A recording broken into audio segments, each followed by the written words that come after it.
Hola, Sawa Bona y bienvenidos una vez más a este nuevo susurro y sobre la conciencia y todo lo que viene con ello, ¿no? La espiritualidad.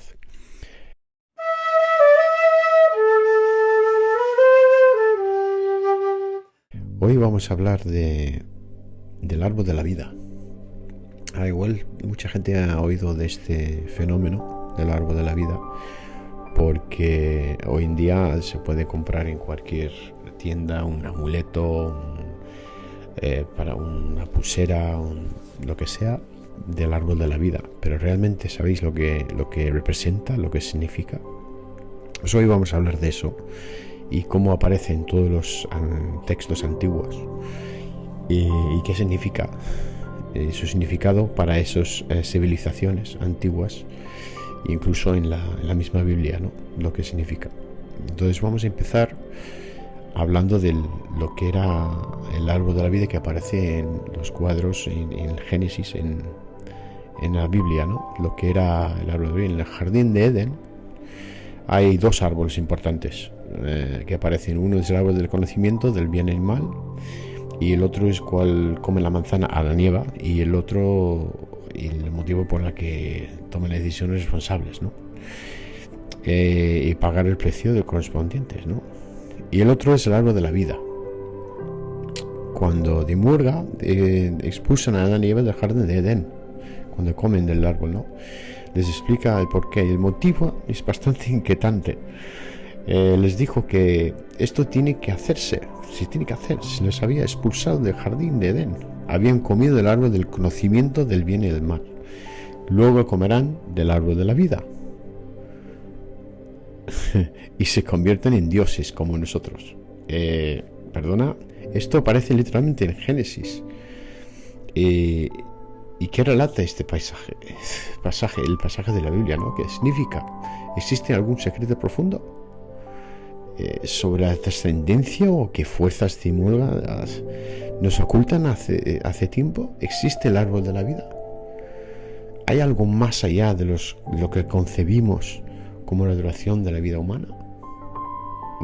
¿Se nos ofrece la eternidad? ¿O qué? Un significado que se le atribuye es que el árbol conduce a la inmortalidad física.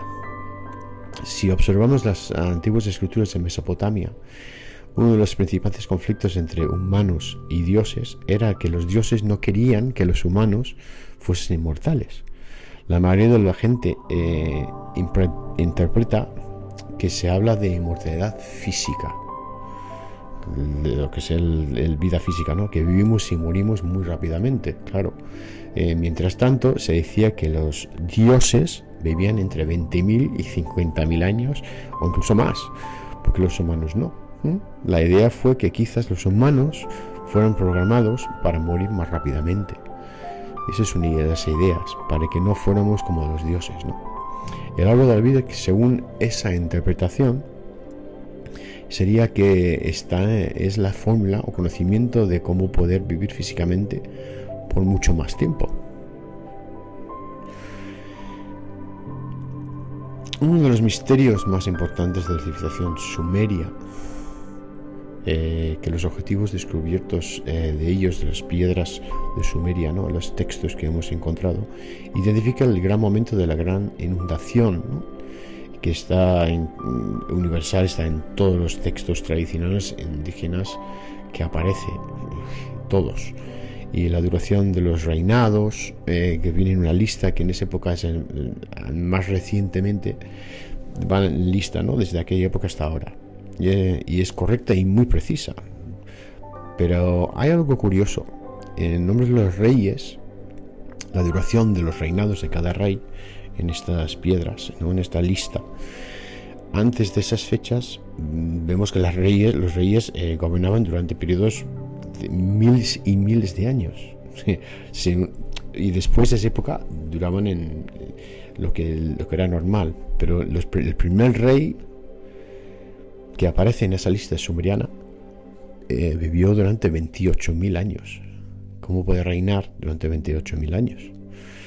¿No? Es que y es muy preciso en las fechas que aparecen, ¿no? Los reyes o los dioses sumerios habrán bebido tanto durante 28.000 años en algún momento, o se trata solo de otro significado sobre lo que hay tallado en la piedra, ¿no? Otra interpretación del árbol de la vida es que significaba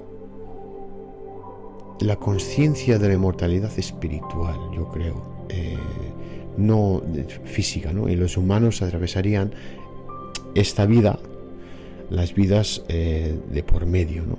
Pierden la memoria entre reencarnación, entre cada vida y vida, y olvidan de lo que ha ocurrido. Ahora piensen que solo vivimos 70, 80, 90 años sin darse cuenta de que es un continuo temporal, ¿no? Que data de hace miles, cientos de miles o quizás millones de años, no sabemos. Y en el texto de Edén sumerio, al igual que en la Biblia, hay dos árboles, ¿no? Los dos árboles que hemos dicho antes: el árbol de Edén del bien y el mal, que se refiere a la vida eterna. En cuanto al árbol de la vida, es verdaderamente inaccesible, ¿no? Tiene que ver con las formas para que la gente trascienda. De ese modo alcanzaríamos la libertad genuina, o sea, la vida eterna. La piedra maya, por ejemplo, y el árbol de la vida del jardín de Edén no son las únicas referencias a este concepto, a este árbol de la vida, ¿no? Hay otros. De hecho, en diversas culturas se escribe así, casi del mismo modo en todas las culturas, civilizaciones antiguas. El árbol de la vida maya es un muy buen ejemplo. Hay una piedra que está tallado del concepto y es más dirigido al concepto del árbol cósmico, del universo, ¿no? De todo. El árbol de lo cual emergen la vida y la creación. Se dijo que existía en el centro del mundo, se ramificaba en cuatro direcciones: 1, 2, 3 y 4, y cada uno tenía un color distinto. En cada ramificación había distintos clanes, y esto no debe ver, porque en todo el mundo hay cuatro partes. Tenemos ideas similares de los árboles mundiales o cósmicos, ¿no? Hay muchos árboles distintos en todas las civilizaciones. El árbol de la vida es un símbolo que aparece en muchas culturas, en muchos de ellos, en civilizaciones antiguas, civilizaciones en toda la historia del mundo. La antigua civilización nórdica, por ejemplo, en Europa, tenía un árbol sagrado, el Yggdrasil, que aparece en los textos de ellos, y creía que conectaba con el mundo de los dioses, este árbol, y con los humanos y el inframundo, ¿no? Que es lo que aparece en casi todos ellos. Las raíces van hacia el inframundo y las ramificaciones hacia los dioses, y el tronco la vida humana, el tiempo que estamos aquí. El antiguo texto indio espiritual de la Bhagavad Gita, que es un libro muy interesante, un libro indio espiritual, habla del árbol de la vida y dice que sus raíces suben, es al revés, y sus ramificaciones bajan hacia abajo, como al revés. Y lo que se debe comprender es que el ser real es el ser consciente.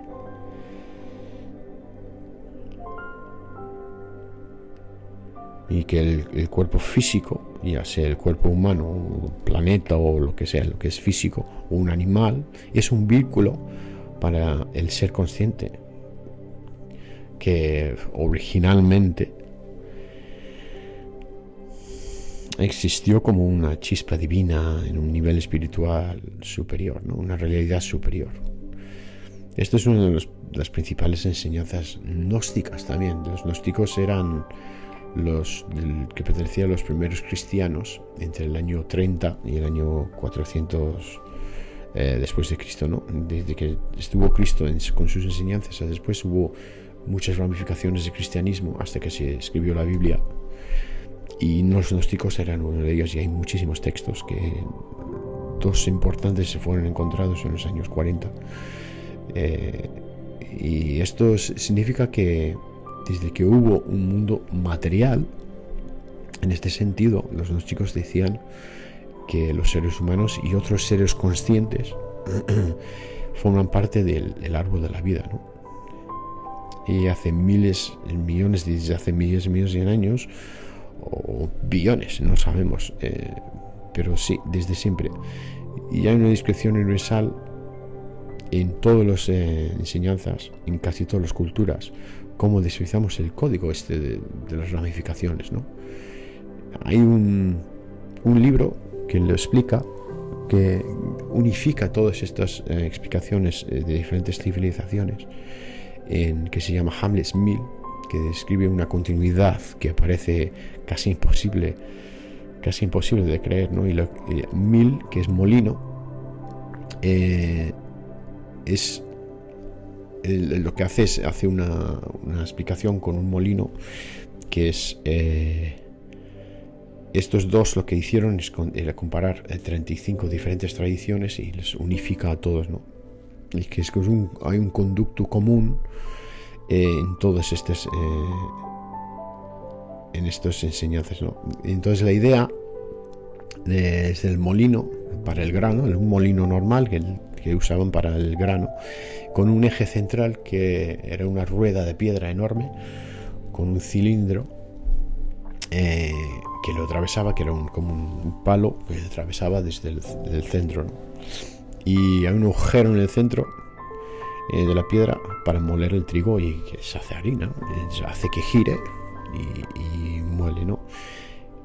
Y en todo el mundo, y uno de las más comunes mencionadas por Santillán y von Derche, que escribieron este libro, El árbol de la vida, es así que en el lugar de ser un eje en el molino del grano, o sea, un palo que hacía que giraba la piedra, era un árbol. De hecho, encaja en el mismo concepto mitológico, ¿no? Que hace que gire. ¿De qué hablan estos dos? ¿Y cuál es el concepto mitológico? Pues los mitos casi siempre describen algún tipo de metamorfosis espontáneo del ser humano, del trascendental, ¿no? Perdón. Pero ¿cómo se forma espontáneamente un ser humano? ¿Cómo hacemos? ¿Cómo es posible que el árbol represente una comprensión más profunda de cómo se creó el humano, ¿no? ¿Cómo interpretamos estas lecturas de estos libros, de estas civilizaciones? Pues son unas investigaciones científicas últimamente que ha habido, muestran la frecuencia con que oscila el ADN del cuerpo humano.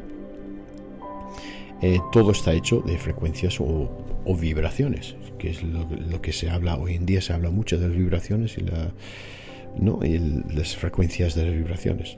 Y la pared que está alrededor de mí en esta habitación, todo tiene una vibración. Y si yo podría ascender la misma frecuencia que estas paredes, yo podía atravesarlo. Si podía igualar su vibración, lo podía atravesar. Todo en genética tiene una firma vibratoria, ¿no? Que puede ser captada mediante unas máquinas que hoy se puede medir. Con cualquier científico lo pueden medir, las vibraciones, se saben medir. Y en los programas espaciales, por ejemplo, han usado este tipo de frecuencias. Y lo que hacen es, para detectar distintos tipos de vida, tan solo hay que captar su frecuencia genética. Y lo están usando hoy en día, ¿no? Para captar esas frecuencias. Y si el ADN tiene su propia frecuencia, ¿cómo se puede manipular y cambiar esa frecuencia? ¿Cómo los puede hacer? Somos dioses. Eso es lo que nos olvidamos de esta conexión, ¿no? Nos hemos olvidado durante estas épocas civilizada que estamos. Nos hemos olvidado de que somos dioses, que somos capaces de mucho más. Somos más conscientes. Si fuéramos más conscientes de tu posición en la vida, nosotros, allí donde veis que la interacción entre el árbol de conocimiento y el árbol de la vida nos lleva uno al otro, ¿no? Si sigues por ese camino, en términos de genética, comprendes mejor que eres un templo y un Dios. somos dioses, no es que hay un dios fuera y somos parte de un todo, ¿no? El árbol representa ese todo, ¿no? El vínculo entre el más allá y aquí, y puedes alterar la estructura química en tu ADN. ¿Cómo lo puedes cambiar? ¿Cómo puedes alterarlo? Por quién eres, por cómo actúas. Esto es algo que ahora sabemos en la física moderna. No es un secreto. De algún modo podemos ver que hay un árbol de la vida, porque significa que verdaderamente altera tu ADN, tus pensamientos y patrones. De pensar que hemos hablado mucho de esto en este programa, de creencias, pueden alterar tu ADN y tu estado de ánimo y tu físico, ¿no? Tu manera de vivir, tus enfermedades, y solo se necesita un poquito de cambio en los entornos electromagnéticos locales. Siempre hemos dicho que lo que nos rodea es lo que nos define a nosotros, porque hace que nos reaccionamos a lo que nos pasa a nuestro alrededor, ¿no? Para alterar la información que recibe el ADN, si alteramos eso, alteramos nuestro ADN, y entonces podemos cambiar nuestro estado físico, las enfermedades, el bienestar, el paz interior, todo lo demás. Los dioses realmente temieron que podríamos manipular nuestro ADN. Lo temieron, por eso sale en los textos. De ser así, la simbología del árbol podría ser el plano de este conocimiento inevitable. O sea, hay un plano en estos textos que nos querían enseñar las civilizaciones antiguas, que realmente podemos hacer esto, la simbología del árbol mundial. El árbol mundial también plantea un paralelismo con la física real. Hace poco comenzamos a comprender el valor y la importancia del toroide, el toroide esférico, ¿no? Porque todo va en movimiento, ¿no? En toroide. Desde las moléculas más tan pequeños en nosotros, si tenemos un vector que se mueve en un medio físico, o sea, una fuerza que se mueve en un líquido, si sueltas una piedra en un líquido, ¿qué hace? Hace olas, se mueve, ¿no? En toroides, en círculo. El movimiento natural hará que se forme un toroide. El toroide es la forma en la que el líquido se curva cuando sueltas una piedra. En sistemas físicos como el átomo, vemos que el átomo, ¿qué hace? Consta de una serie de capas toroides, de aspecto concéntrico de un núcleo, ¿no? Con un centro. Y eso es lo más pequeño. Del mismo modo, el árbol mundial pareciese tener capas como una cebolla, ¿no? Si cortas un árbol y ves el tronco, tiene lo mismo toroides. Si el árbol de la vida realmente es una representación del ADN a un nivel mucho más grande, ¿de dónde se puede descodificar todos estos textos antiguos? ¿Cómo podemos decodificar todo esto? ¿Dónde podemos hacer? Lo más parecido que hay en el planeta ahora mismo y podrías encontrar es el textos antiguos hebreos, ¿no?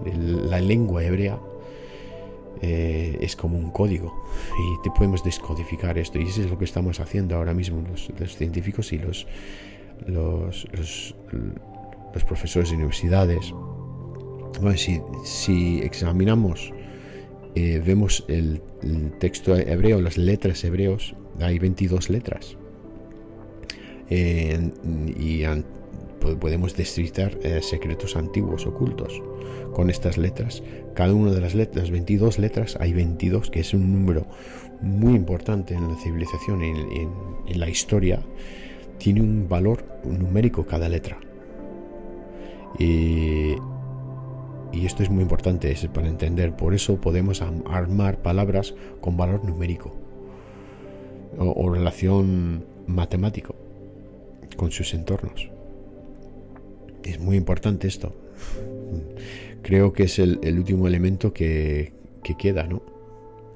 Que nos muestra cómo era ese idioma. Y no es perfecto, pero el hecho de que se pueden armar ecuaciones matemáticas con las palabras ya dice mucho, ¿no? Y unas palabras que tengan sentido y que las ecuaciones matemáticas interactúan armónicamente no es casualidad, porque no hay ninguna casualidad. Cuando nuestro entorno es un gran secreto oculto, esto, las letras del hebreo antiguo, ¿no? Así, el árbol de la vida, por ejemplo, hay 22 caminos. ¿Casualidad? No. Y cada uno equivale a una de las letras hebreas. Y esa es la base de la mayoría de sus enseñanzas ocultas. Lo que hoy sabemos sobre el ADN, ahora mismo, aunque cada día aprendemos más cosas porque estamos estudiando constantemente, sabemos que el cuerpo humano femenino y masculino, o sea, el hombre y la mujer, comparten 22 cromosomas. ¿Casualidad? Tampoco. Y es el número 23 que es el cromosoma del género, lo que nos hace diferentes. Pero los 22 anteriores son exactamente iguales para el hombre que para la mujer. Y eso llama la atención en el ADN. Se crea una espiral y los espirales naturalmente transmiten energía fractal. Toma ya. Incluso es interesante que cuando examinamos muchas culturas antiguas que construían monumentos megalíticos, por ejemplo, 2 pirámides. Ahora, si nosotros vemos Egipto y solo vemos 3 pirámides, pues no, hay 22 pirámides junto en la carretera de la paz. No hay 3, siempre vemos el mismo 3, pero hay 22. ¿Casualidad? No lo creo. 22 es un número muy importante en lo que es el árbol de la vida. Y cuando estudias estas tradiciones antiguas, la occidental especialmente, que surgió con los caballeros templarios y los masones en el grupo de Crowley y de Ordo Templi Orientis, entiendes que hay 22 arcanos del tarot, ¿no? ¿Por qué hay 22 cartas del tarot? También ¿no es casualidad? No es casualidad. También corresponden los 22 caminos de la vida, el árbol de la vida, ¿no? Y lo impresionante de todo esto es que todos tienen la misma frecuencia. Todos. Y eso es fascinante. Y es interesante el árbol maya, tallado en la estela 5, que es una piedra que viene con el árbol de la vida, y sus representaciones en la cultura maya también tienen una rara correlación con el número 22. Cuando viaja en Yucatán, donde están estas piedras, y los ancianos mayas que han hablado con expertos de estos temas, y las conversaciones que tuvieron sobre esta piedra, han dicho que es más simple si le mostraban en la piedra, ¿no? Y le enseñaron como con muchas ramas del árbol arriba representan los 13 cielos a los cuales aspiramos a ir, las 13 ramas que salen, ¿no? Y abajo, el sistema en el árbol, parte de abajo, representa los 9 niveles de inframundo. 9 infiernos, como lo podemos llamar nosotros aquí en Occidente, ¿no? El área del medio es el tronco, que es la tierra, y es donde estamos nosotros. ¿Es acaso el árbol de la vida un código secreto que se traduce en nuestra existencia física en el planeta? Puede ser. ¿Podría explicar nuestra existencia material en esta densidad que llamamos 3D? Podría ser. Lo que está claro es que algo extraño hay en estos antiguos textos y en este árbol de la vida, ¿no? Lo que está claro es que no somos esto, lo que vemos aquí. Sobre la combinación, hay una combinación rara, porque si te fijas en el núcleo de nuestras células, hay un núcleo y luego hay un toroide, ¿no?, que va alrededor. Si ves, eso es microscópico, pero si miras también en el sistema solar, por ejemplo, tienes el Sol en el medio y los planetas que es un toroide también. Pero no solo eso, sino en las galaxias también. Tienes un agujero negro inmenso de millones de kilómetros en el medio y todas las estrellas que van alrededor de todo esto. Entonces todo va en centrifuga, ¿no?, y centrípeta de un círculo. No es casualidad que de lo más pequeño a lo más grande todo está interrelacionado. Y el árbol de la vida tiene un significado muy importante en la interpretación de cómo vivimos y cómo trascendemos en esta vida. Bueno, ha sido mucha información en poco tiempo. Espero que habéis podido enterar de algo de lo que he explicado y os ha gustado este nuevo susurro, ¿no? Espero que ir investigando, podéis investigar en más sitios, ¿no?, sobre el árbol de la vida, sobre los textos antiguos, sobre el jardín de Edén, por ejemplo, los textos de piedra maya, los textos sumerios, todo aparece incluso en los jeroglíficos egipcios también aparece el árbol de la vida, y con Thoth, el dios Thoth, escribiendo en el árbol de la vida y explicando en uno de los jeroglíficos de las pirámides, ¿no? Investiga, que es muy interesante lo que representa el árbol de la vida, y hay una cosa ahí escondido que a mí me parece muy interesante. Nos vemos la semana que viene. Sawabana.